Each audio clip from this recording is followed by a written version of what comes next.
and they were searching for lefties. And by 1951, Yip had been blacklisted from any chance to do any of the wonderful shows that they did in Hollywood, Dr. Dolittle, Treasure Island. He was blocked from working there. And then he was blocked from going into radio and into TV. So, and this is an historical fact which Yip himself says, Broadway, the American theater in New York City, was the only place where an artist could stand up and say whatever he wanted, provided he got the money to put the show on. So for Finian's Rainbow, they had to have 25 auditions because they said it was a commie red thing. And finally they got the money up and they put the show up, but by that time Yip was blacklisted, and his next show was Jamaica with Lena Horne, which is an all-black cast. Oh, one other thing in terms of Yip's drive for racial, ethnic equality, and that is that Finian's Rainbow in 1947 was the first show on Broadway where the chorus line consisted of blacks and whites who danced with each other, and the chorus was an integrated affair. What happened to him during the McCarthy era? Well, he could not work on any major film that they wanted him to work on from the major studios in Hollywood. The setup was that Roy Brewer, who was the head of the IATSE union, I'm sorry to say that, was the one who... What do you mean? Well, I mean, this is a stagehands union. I'd like to say good things about unions, but they get bureaucratized and they go right-wing, you know. They get bad. This was a bad leader. And he terrorized all of the Jewish moguls who were being accused of communism by the House Un-American Activities Committee, and they yielded to whatever he said to them out of fear that they would get branded as communists, or that they boycott the film, all right? And so when, they went called Yip in to do Huckleberry Finn with Burt Lane, then Roy and the guys said, no, he's on our blacklist, okay? And you can't hire him. And then Yip went away, and they wanted him to work on Dr. Dolittle. No, you can't hire him. And the same thing for radio and TV. That was known as a, quote, blacklist, which wasn't the first use of the term, because in small towns where you had corporations going, if you did something that the company didn't like, you were blacklisted from town. You couldn't get a job in town. But this was the first time, due to the technology, that a blacklist was national and accompanied by a loaded word, communist, that could get you fired any place. For Yip, it was horrible because his friends who were artists suddenly had no income. And there was suicides, there was divorces, there were people who left the country, there were people whose lives were just ruined.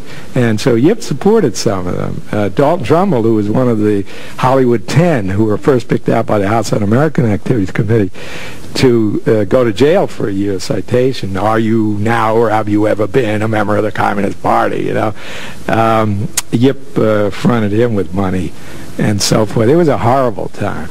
How long couldn't Yip work for? For about from 1951 to 1962.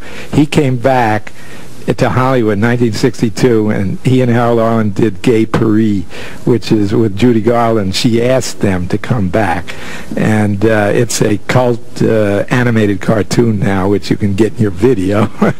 And I remember him putting on a show at the Tabor Auditorium, Welcome Back Yip, you know, and he in 62. But that means that The Wizard of Oz made it big during the time that he was blacklisted. And when you consider the social commentary that it was making, that's pretty profound.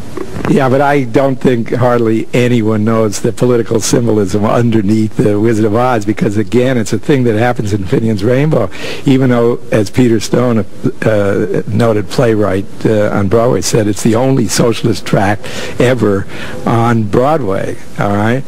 People don't hear the political message in it, okay? They are vastly entertained. And the same thing happens with the Wizard. You know, no one would even think of such a thing. My song, like When the Idle Poor Become the Idle Rich and Brother Can You Spare a Dime, caused a great deal of furor during a period in Hollywood when a fellow by the name of Joe McCarthy was reigning supreme. And so they got something up for people to take care of us, like me, called the blacklist. And I landed on the enemy list. And in order to overcome the enemy list, what was the enemy list?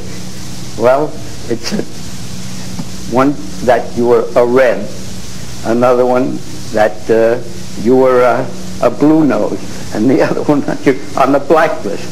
Finally, I thought the rainbow was a wonderful symbol of all these lists. Of all these lists.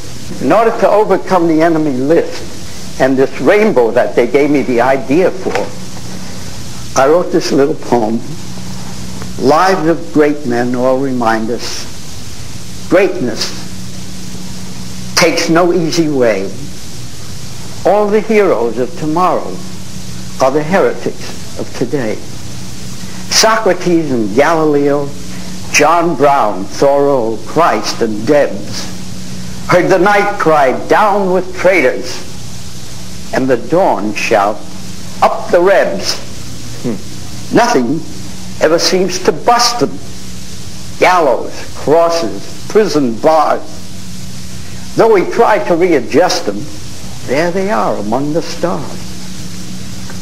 Lives of great men all remind us we can write our names on high, and departing leave behind us thumbprints in the FBI. And that was Yip Harburg himself, as we end our tribute to this blacklisted lyricist. We spent the hour with Yip's son, Ernie Harburg, who co-wrote the biography, Who Put the Rainbow in the Wizard of Oz? Yip Harburg, Lyricist. Yip Harburg was born in 1896. He died in 1981 at the age of 85. The Yip Harburg Foundation has donated 50 documentaries to the New York Public Library, comprising the Yip Harburg Political Documentary Film Collection, and the U.S. Post Office is honoring Yip Harburg with a stamp. Today's program was actually produced for radio in 1996 with Errol Maitland and Dan Coughlin. Special thanks to Gary Helm, Brother Shine, and executive producer Julie Drizzen. For a copy of today's program, you can go to our website at democracynow.org. You can also call 1-800-881-2359. That's 1-800-881-2359. Our website is democracynow.org. Our email address, mail, M-A-I-L, at democracynow.org, where you can sign up for our daily digest, get the news headlines every day, as well as media alerts. Democracy Now! Is produced by Mike Burke, Sharif Abdel-Qaddus, John Hamilton, Anna Noguera, Elizabeth Press, and Jeremy Scahill. Special thanks for Elizabeth Press's TV rendition of this radio documentary.